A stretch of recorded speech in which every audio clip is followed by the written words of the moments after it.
Olá pessoal, eu sou o pastor Clauber Maia. Vamos estudar agora a lição de número 12, cujo título é A Impiedade Decorrente dos Falsos Ensinos.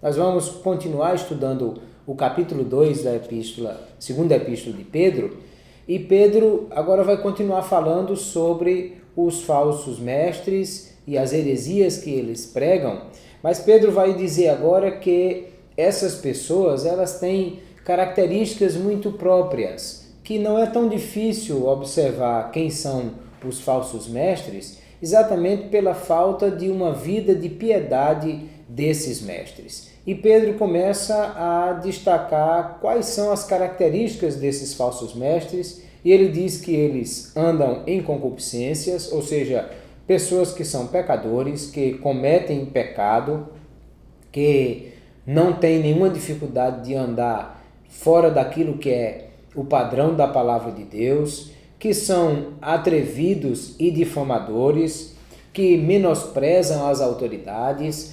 Ou seja, é muito fácil nós observarmos quando alguém não está andando de acordo com a palavra de Deus, que facilmente começa a acusar as outras pessoas e a dizer que muitos estão também errando e apontam muitos erros de muitas pessoas.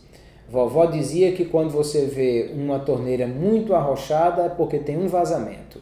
Ou seja, quando uma pessoa é muito crítica, muito azeda, aponta muito erros de muitas pessoas, é porque ele está, na maioria das vezes, buscando encobrir os seus próprios erros. E por isso Pedro diz que esse é o comportamento desses falsos mestres. Eles rejeitam a autoridade dos apóstolos, da igreja, e apontam, e criticam, e difamam, e é muito fácil porque quando você começa a falar sobre os outros, você está buscando atrair a atenção para os erros dos outros, a fim de que as pessoas não vejam os seus erros.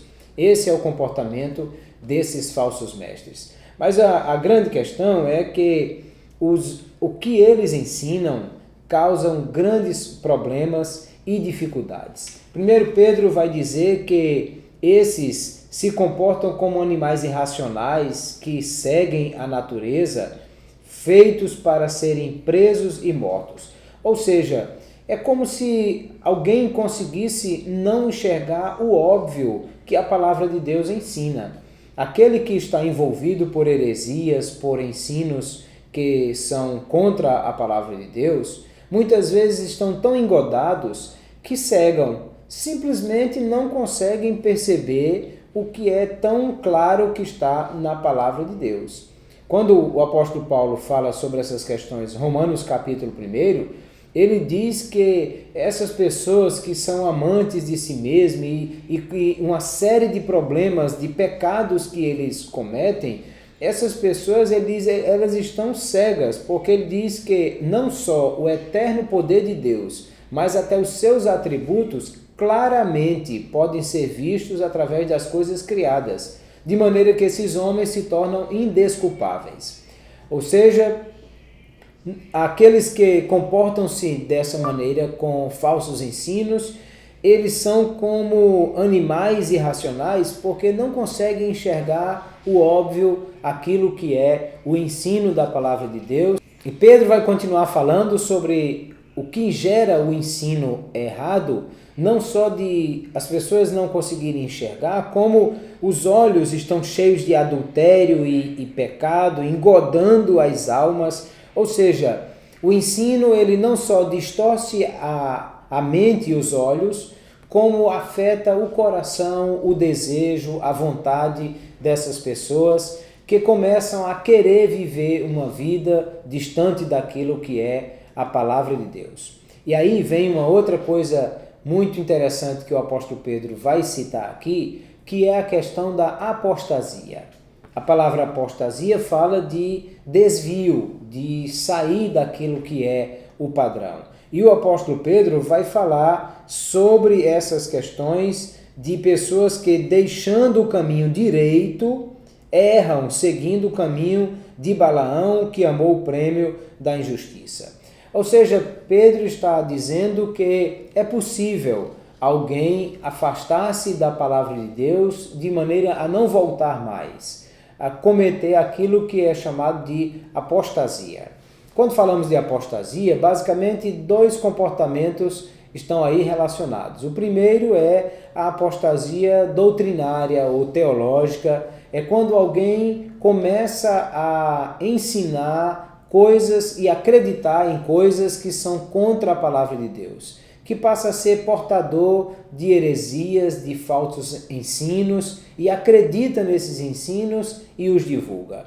E a segunda é a apostasia moral, ou seja, quando alguém começa a se comportar contrário à palavra de Deus e faz disso o seu modo de viver, a maneira de andar a partir daí.